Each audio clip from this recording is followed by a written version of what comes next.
Ya, banyak yang bilang kalau rumah tangga itu adalah seni, tapi ternyata rumah tangga itu ada sainsnya juga. Saat ini kita sudah bersama Dr. Aisyah Dahlan. Beliau adalah yang fokus dalam cara menghadapi kehidupan berumah tangga. Assalamualaikum, Dok. Ya, terima kasih sebelumnya, Dok, ya sudah hadir dan membersamai kita. Semoga ke depan kita bakal kulik-kulik nih, beberapa netizen banyak yang bertanya ya, Dok. Paling ya pertanyaannya seputar berumah tangga aja. Pertanyaan pertama aja ya, langsung ya, Dok, ya kita ya. Dok, bener nggak sih laki-laki itu kalau dipanggil suka pura-pura nggak denger? Bukan pura-pura, sayang. Secara anatomi, korpus kolosum laki-laki itu jauh lebih tipis. Jadi kalau dia lagi fokus akan satu hal, misal lagi main HP atau nonton bola, itu pendengarannya otomatis terputus. Jadi jangan teriak dari dapur, langsung aja samperin, sentuh aja pundaknya, baru ngomong, pasti dia nengok. Oke, yang kedua nih, Dok nih.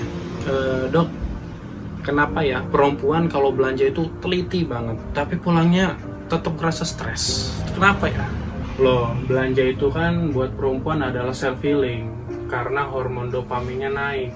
Tapi kalau pulangnya stres, itu biasanya karena lihat isi dompet. Makanya, belanja secukupnya aja. Syukuri apa yang ada, supaya hormon oksitosinnya itu naik, bukan malah darah yang naik. Oke, yang ketiga nih ya. Cara menghadapi suami yang marah itu gimana sih, Dok? Kalau suami lagi marah, kuncinya cuma satu, SDK, simak, diam, dan kasih minum. Laki-laki kalau lagi marah, egonya tuh suka tinggi. Kalau kita debat, makin jadi. Tunggu aja 20 menit aja, sampai otaknya dingin. Baru kita ajak ngobrol, pelan-pelan aja, pakai bahasa yang ya lembut dan halus buat dia. Nah, yang keempat nih, Dok nih. Kenapa anak zaman sekarang itu susah banget buat diatur? Bukan membantah, mereka itu kritis. Anak generasi Alpha dan Z ini akses informasinya tuh cepat banget. Kita nggak bisa lagi pakai gaya, pokoknya harus nurut. Pakai teknik active listening. Dengerin dulu, mereka tuh maunya apa, baru kita arahkan. Kalau kita hargai pendapatnya, mereka akan lebih segan sama kita.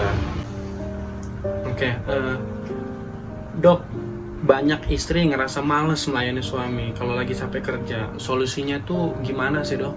Pahami dulu, buat laki-laki hubungan intim itu adalah cara dia rilis stres. Tapi kalau buat perempuan itu harus nyambung dulu. Hatinya baru mau kalau badannya relax. Komunikasiin aja dulu. Ayah, aku capek banget. Pijitin dulu ya biar relax. Kalau badan udah rileks, hormon bahagia tuh muncul yang insya Allah jadi ibadah yang nikmat. Gini, ibu rumah tangga kalau minta me time itu egois nggak sih, Dok? Justru wajib. Ibu itu jantungnya rumah. Kalau jantungnya berhenti atau capek, seisi rumah bakal berantakan. Me time nggak harus mahal kok. Luluran di rumah atau tidur siang kurang lebih 30 menit aja tanpa gangguan, itu udah cukup banget ngecas baterai kasih sayang kita. Oke, lanjut ya. Kenapa ya, Dok, istri kalau cerita pengennya didengerin, tapi suami malah kasih solusi? Gimana tuh? Itulah bedanya otak solusi dan otak empati.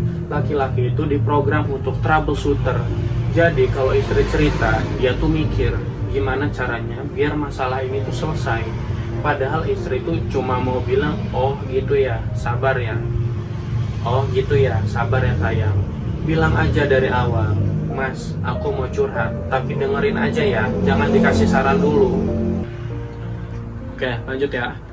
Ada tips nggak, Dok, supaya menantu sama mertua nggak perang dingin? Cintai suami, maka cintai juga pabriknya. Mertua itu sama aja. Mertua itu merasa sudah memiliki anaknya puluhan tahun. Kita baru beberapa tahun, jadi jangan bersaing.